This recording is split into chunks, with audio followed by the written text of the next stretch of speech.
I made a video about Spencer Rattler at the beginning of the season last year, and it got a range of reactions. I expect that to happen though, in general. Some people agree, some people disagree, and some people misunderstand. The good news is that he played the rest of the season and he has more years to come, hopefully. I don't tend to make final judgments based on one video, which I think some people see because it's a completed work and they think these are the last thoughts he'll ever have on that. So, for those who are asking or who have been asking, here is a follow up on Spencer Rattler, and it may not be the last one.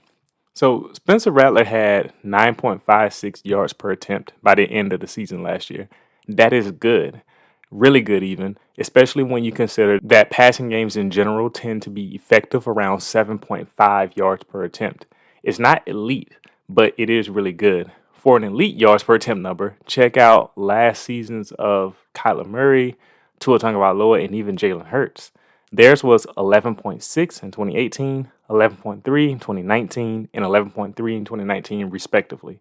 When you can go over 10 over the course of a season and even get up to 12 to 14 yards per attempt in some games like they did, then you are consistently performing at a high level. I think the aspects of his game that he can work on that will push him to the next stage can be summed up or explained by my observations from his play from the Florida and Iowa State games. He is physically talented for sure.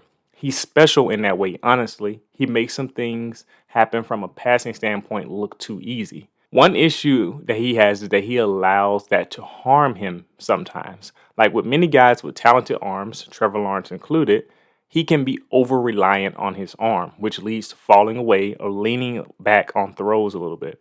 This leads to misfires at times. He could clean those up if he set his feet better, utilized full hip rotation, and made sure his toe is pointed toward the receiver when he is releasing the ball. If he adds that on top of his crazy arm talent, things can get even scarier for opposing defenses if you think about it. So I'm going to show you that in a few plays here, and hopefully you can see what I'm saying. And of course, you can leave your thoughts and observations as well, agree or disagree. So on this first throw from Spencer, his throw motion here is super compact and fluid. I think that's one of my favorite traits of his. The release of his throw is very quick and concise.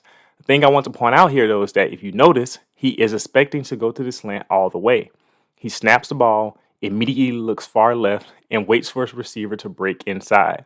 While I would prefer for him to throw this ball sooner than he did in order to make the catch and run more smoothly in case of a completed pass, I have one area where I want him to focus on here instead. When Rattler releases the ball, his hip turn causes the right side of his body to lift, and subsequently he leans back on his left leg.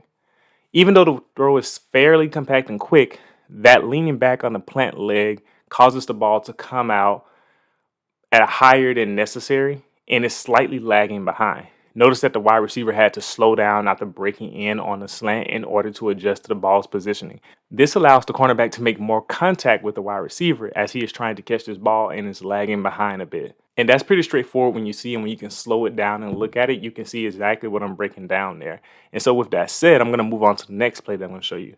So first, I want to say on this play, yes, he threw a touchdown. That's good. I think sometimes y'all think I'm trying to discredit a player's whole body of work when I go into fine details. On this play, Rattler takes the snap in the shotgun formation and drops back with 3 steps.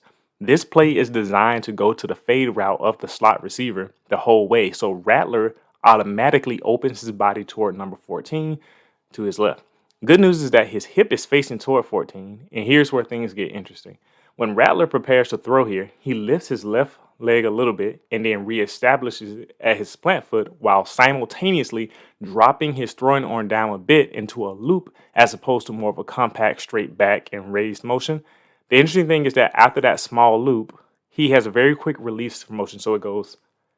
His arm shoots forward and the ball is gone.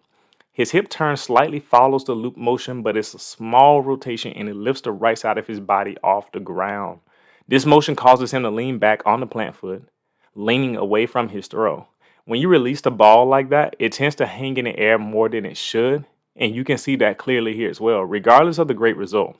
Notice that 14 has to stop running toward the end zone, completely turn around, and wait for the ball to float toward his back shoulder. With a more technically refined throw, Rambo would be able to continue fading toward the pylon without stopping stride. the ball would be on the left front pylon and already on his back shoulder. And so just that refinement there would take that throw to the next level.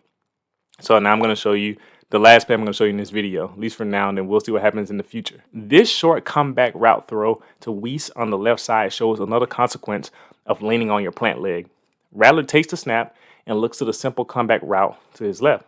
Unfortunately, when he throws, the little hip turn lifts his right leg off the ground and causes him to lean on the plant leg, which causes his hips to be facing the sideline more than the receiver. From this angle, trying to throw a shorter distance to a shorter receiver while leaning back on the plant foot will cause the ball to sink and drift toward the sideline. You can see from how Weiss had to drop down to his knees and move slightly to his right in order to catch the ball.